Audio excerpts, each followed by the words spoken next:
नमस्कार, welcome to online physio guide. मी doctor Snehal.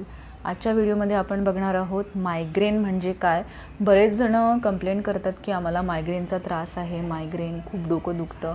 पण एक्झॅक्टली मायग्रेन म्हणजे काय आहे, ते कशामुळे होतं, त्याची लक्षणे काय आहेत, त्याच्या डिफरंट स्टेजेस, म्हणजे जेव्हा मायग्रेनचा त्रास आपल्याला स्टार्ट होतो त्यावेळेला लगेच डोकेदुखी स्टार्ट होत नसून त्याच्या काही स्टेजेस आहेत. तर त्या स्टेजेसबद्दल आपण आज माहिती करून घेणार आहोत आणि काही उपचार पद्धती, ट्रीटमेंट पार्ट आपण आज डिस्कस करूया. तर डोकेदुखीचे अनेक प्रकार असतात आणि त्या सर्वांमुळे आपल्याला फार डिस्कम्फर्ट आणि वेदनेच्या संवेदना अनुभवाव्या लागतात. तर मायग्रेनमुळे साधारणपणे डोक्याच्या एका बाजूला खूप असह्य अशा वेदना होतात. एक साईडलाच आपलं डोकं दुखतं, त्याला अर्धशिशी असं सुद्धा आपण म्हणतो. तर ही जी आहे डोकेदुखी ही सर्वात त्रासदायक प्रकारची डोकेदुखी समजली जाते. आणि मायग्रेनच्या रुग्णांवरील एक सिम्प्टोमॅटिक असा रिसर्च पण झाला आहे आणि त्यात असे दाखवले गेले आहे की स्त्रियांना पुरुषांपेक्षा 3 पट अधिक मायग्रेन असतो. तर आता काय वेगवेगळ्या प्रकारची डोकेदुखी आहे किंवा वेगवेगळ्या प्रकारची ज्याला आपण मायग्रेन्स म्हणतो. तर त्यात पहिला जो प्रकार आहे तो म्हणजे मायग्रेन विदाऊट ऑरा. आता ऑरा म्हणजे काय आपण पहिले बघूया. तर ऑरा जी आहे that is a term used to describe a neurological symptoms. ठीक आहे, म्हणजे ब्रेनशी रिलेटेड, एखादे ब्रेनशी रिलेटेड जर सिम्टम्स असतील it means it is migraine with aura. पण पहिला जो टाईप आहे दॅट इज विदाऊट ऑरा, म्हणजे there is no any neurological symptoms. ठीक आहे, त्यामध्ये आपल्याला न्यूरोलॉजिकल सिम्टम्स दिसत नाही. तर हा जो प्रकार आहे हा 70 to 90%, 70 ते 90% लोकांमध्ये आपल्याला बघायला मिळतो आणि फार कॉमन हा प्रकार आहे. दुसरा जो प्रकार आहे त्याला आपण मायग्रेन विथ ऑरा म्हणतो, जो 10 ते 30% लोकांमध्ये आपल्याला बघायला मिळतो.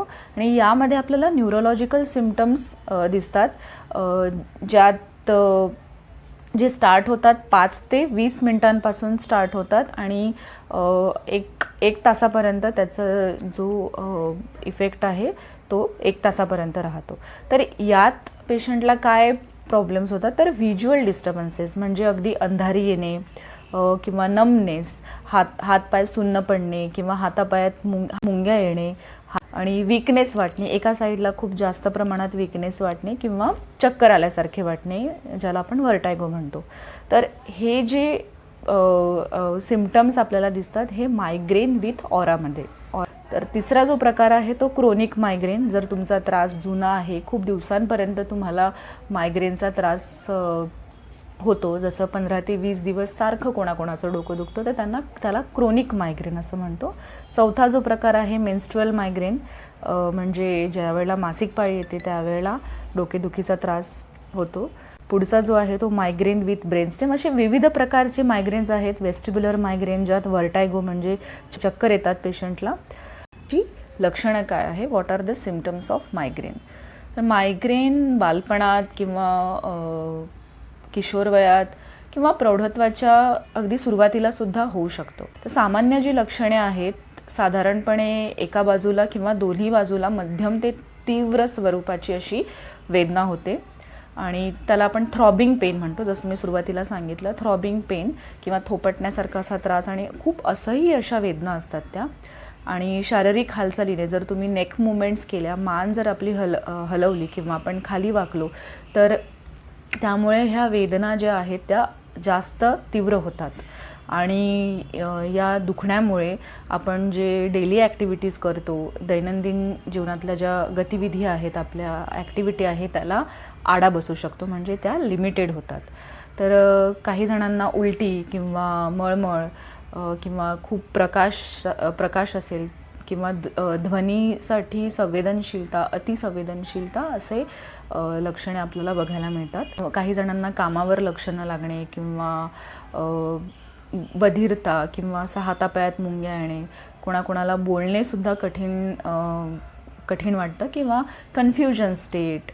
ओके, तर ह्या प्रकारचे अनेक लक्षणे आपल्याला रुग्णांमध्ये किंवा पेशंटमध्ये बघायला मिळतात. मायग्रेनचा जेव्हा अटॅक येतो तर त्यावेळेला आपल्याला अचानक डोकेदुखी स्टार्ट होत नाही, तर त्याचे काही स्टेजेस आहेत किंवा फेजेस आपण म्हणू शकतो.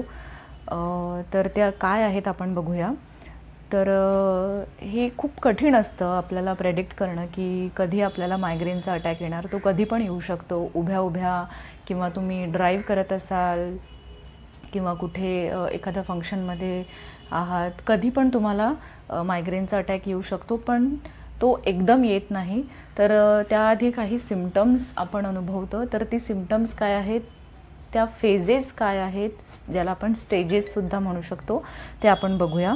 तर पहिली जी स्टेज आहे ती प्री मॉनिटरी किंवा अलार्मिंग किंवा वॉर्निंग फेज ज्याला म्हणतो. यात आपल्याला फिजिकल म्हणजे शारीरिक आणि मानसिक थोडे चेंजेस बघायला मिळतात. फिजिकल अँड मेंटल चेंजेस, ज्यामध्ये आपल्याला फार थकवा जाणवतो, मूड चेंजेस, तहान लागल्यासारखी वाटते किंवा मानेमध्ये फार स्टिफनेस वाटतो.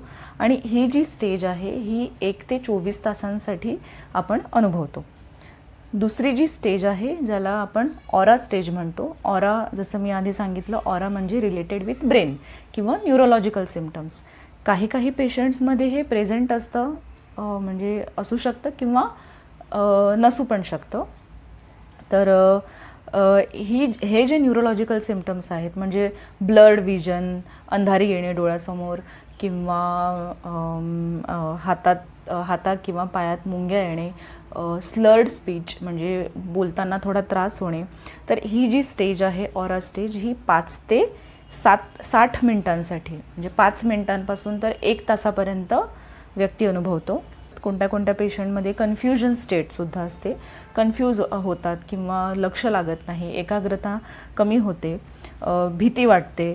आणि हे जे सिम्पटम्स आहेत, हे जे लक्षणं आहेत, आपल्याला डोकेदुखीच्या आधी बघायला मिळतात. तर तिसरी जी स्टेज आहे ती हेडेक किंवा मेन अटॅक स्टेज. तर या स्टेजमध्ये जसं मी सांगितलं की हेड पेन म्हणजे डोकेदुखी जी आहे ती खूप सिव्हिअर आणि अनबेरेबल, म्हणजे अतिशय तीव्र आणि सहन करू शकत नाही इतकं डोकं दुखतं. आणि ज्यावेळेला आपण जास्त मूवमेंट करतो, जर नेक मूवमेंट झाल्या, तर त्यामुळे ही डोकेदुखी वाढू पण शकते. आणि कधीकधी आपल्याला चेहऱ्याच्या किंवा डोक्याच्या एका साईडला टिंगलिंग म्हणजे मुंग्या आल्यासारखं सुद्धा अनुभवायला मिळतं. चौथी जी स्टेज आहे ती रिझोल्युशन स्टेज. आणि ज्या वेळेला अटॅक म्हणजे हेडेक किंवा मायग्रेनचा जो अटॅक आहे तो हळूहळू कमी व्हायला लागतो, म्हणजे जे सिम्पटम्स आहेत ते हळूहळू कमी व्हायला लागतात. पाचवी जी स्टेज आहे ती रिकव्हरी स्टेज, हिला फायनल स्टेज पण म्हणतो. आणि ही स्टेज येण्यासाठी काही तास लागू शकतात किंवा काही दिवससुद्धा लागू शकतात. आता ज्यांना क्रोनिक मायग्रेनचा त्रास आहे, क्रोनिक जसं मी सांगितलं मगाशी की 15-15 दिवस कोणाकोणाला डोकेदुखीचा त्रास असतो, तर रिकव्हरी स्टेज जी आहे ती 15 दिवसांपर्यंतसुद्धा लांबू शकते. तर आता आपण बघूया की मायग्रेनचा उपचार, ट्रीटमेंट ऑफ मायग्रेनचा उपचार आपण कसा करू शकतो. तर जसं मी सांगितलं की आपल्याला जर स्टेजेस ऑफ मायग्रेन माहिती असेल तर आपल्याला कळतं की आपल्याला कधी मायग्रेनचा अटॅक येऊ शकतो. तर तुम्हाला ते होण्याआधीच टाळणे हे महत्त्वाचे आहे. तर जशी आपल्याला लक्षणं दिसायला लागतात तर आपण पुढचा जो येणारा अटॅक आहे तो नक्कीच टाळू शकतो. म्हणून मायग्रेन उपचाराच्या ज्या आहेत त्या दोन भागात विभागण्या केल्या आहेत. तर पहिलं जे आहे ते निवारणात्मक म्हणजे होण्यापूर्वी डोकेदुखी थांबवणे, आणि दुसरा जो भाग आहे तो गंभीर किंवा अपरिवर्तनीय म्हणजे होताच डोकेदुखी थांबवणे. तर निवारणात्मक उपचार म्हणजे काय, तर पहिला आहे जीवनशैलीतील बदल. म्हणजे कुठल्या गोष्टीमुळे, जसं आपलं पॅटर्न आपण चेक करतो की कुठल्या गोष्टींमुळे आपल्याला मायग्रेनचा अटॅक येतो. जसं खूप लाईट जर आपल्या डोळ्यांवर आला किंवा एखाद्या विशिष्ट खाद्यपदार्थामुळे आपल्याला मायग्रेनचा अटॅक येऊ शकतो. जर खूप फिजिकल स्ट्रेस झालं, जसं खूप फिजिकल ॲक्टिव्हिटी झाल्या, एक्झर्शन झालं, तरीसुद्धा आपल्याला मायग्रेनचा अटॅक येऊ शकतो.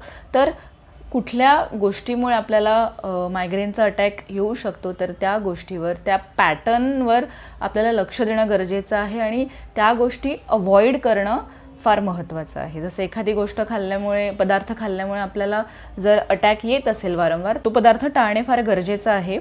नंतर औषधोपचार, म्हणजे ज्या वेळ आपल्याला कळतं, जसं मी सांगितले तुम्हाला की स्टेजेस आहेत मायग्रेन अटॅक येण्याचे, म्हणजे डोकेदुखी तुम्हाला लगेच होत नाही, तर त्याआधी 2 स्टेजेस असतात. तर आपल्याला मळमळ होणे, चक्कर येणे, अंधारी येणे, तर असे काही सिम्पटम्स, लक्षणं किंवा जे अलार्मिंग साईन आहे ते आपल्याला मिळतात. तर वेळीच आपण जर औषध घेतले तर डोकेदुखीचा त्रास आपण किंवा मायग्रेनचा जो अटॅक आहे, हेडेक जे होणार असतं, तर ते आपण नक्कीच टाळू शकतो. तर इतर बिना औषधांचा सुद्धा उपचार आपण करू शकतो, जसं फिजिओथेरपी आहे, मसाज, ॲक्युपंक्चर. तर आता आपण बघूया फिजिओथेरपी फॉर मायग्रेन.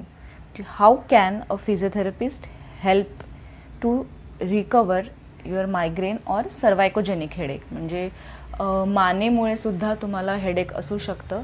तर हा जो त्रास आहे, सर्वायकोजेनिक हेडेक आणि मायग्रेन, हे डिफरन्शिएट करण्याचं काम जे आहे ते फिजिओथेरपिस्टचं आहे. तर फिजिओथेरपिस्ट काय करणार की तुमचं व्यवस्थित असं मूल्यमापन करतील, ज्याला आपण असेसमेंट म्हणतो, सब्जेक्टिव्ह अँड ऑब्जेक्टिव्ह असेसमेंट. त्यात तुमची पूर्ण हिस्ट्री घेतल्या जाईल आणि तुमचं जे डोकेदुखीचं जे कारण आहे, निदान ते माहीत करून घेतलं जाईल. म्हणजे पुअर पॉस्चर, म्हणजे चुकीच्या पद्धतीने काम केल्यामुळे किंवा बसल्यामुळे सुद्धा हेडेक होऊ शकतं. आपल्या मानेचं किंवा अप्पर बॅक स्टिफनेस, नेक और अप्पर बॅक स्टिफनेस, जर मानेचे तुमचे स्नायू जर स्टिफ झाले असतील, घट्ट झाले असतील, तर त्यामुळे सुद्धा तुम्हाला हेडेक किंवा डोकेदुखीचा त्रास होऊ शकतो. इनॲप्रोप्रिएट डेस्क सेटअप, जसं आता आपण बघतोय की वर्क फ्रॉम होम आहे, तर घरी आपण काम करण्याची पद्धत, म्हणजे जो लॅपटॉप आहे त्याची हाईट, जे वर्क स्टेशन आहे त्याचं जे सेटअप आहे तो चुकीच्या पद्धतीने असू शकतो. त्यामुळे आपल्या मसल्सवर, स्नायूवर, जॉईंट्सवर स्ट्रेस येऊन सुद्धा हेडेक किंवा डोकेदुखी होऊ शकतं. तर इनॲप्रोप्रिएट पिलो, चुकीच्या पद्धतीची पिलो वापरणे किंवा फॉल्टी स्लीपिंग पॉस्चर किंवा आपली लाईफस्टाईल जी आहे जर ती जास्त सेडेंटरी असेल आणि पुअर पॉस्चर, जर आपण एक्सेसिव्ह स्लाउचिंग, जर पोक काढून जर चालत असू, बसत असू, त्यामुळे सुद्धा आपलं हेडेक किंवा डोकेदुखी होऊ शकते. तर ही जी कारणं आहे डोकेदुखीची, ह्याचं निदान माहीत करून घेणे फार गरजेचं आहे. कारण मायग्रेनचा जो त्रास आहे हा वेगळा असू शकतो. बहुतेक जण जो आहे जे सर्वायकोजेनिक हेडेक आहे, म्हणजे मानेमुळे किंवा ह्या जे मी आता रिझन सांगितले, पुअर पॉस्चर, स्टिफनेस, मसल इम्बॅलन्सेस किंवा टाईटनेस, तर यामुळे सुद्धा बहुतेक जणांना डोकेदुखी होते आणि त्यांना वाटतं की त्यांना मायग्रेनचाच त्रास आहे. तर तुम्हाला हे डिस्टिंग्विश करणे फार गरजेचं आहे की तुमचं डोकेदुखी हे कुठल्या कारणांमुळे आहे. की तर ह्या सगळ्या गोष्टीचे मूल्यमापन करणे आणि प्रॉपर पद्धतीने मॅन्युअल थेरपीचा उपयोग करून काही मोबिलायझेशन्स करून तुमचं डोकेदुखी नक्कीच कमी होऊ शकतं. तर तुम्ही फिजिओथेरपिस्टचा सल्ला नक्की घ्या. काही neck mobility exercises, stretching exercises, strengthening एक्सरसाइजेससुद्धा करणे गरजेचे आहे. ते केल्यावर तुमचं हेडेक किंवा डोकेदुखी नक्कीच कमी होणार. So thank you all and take care.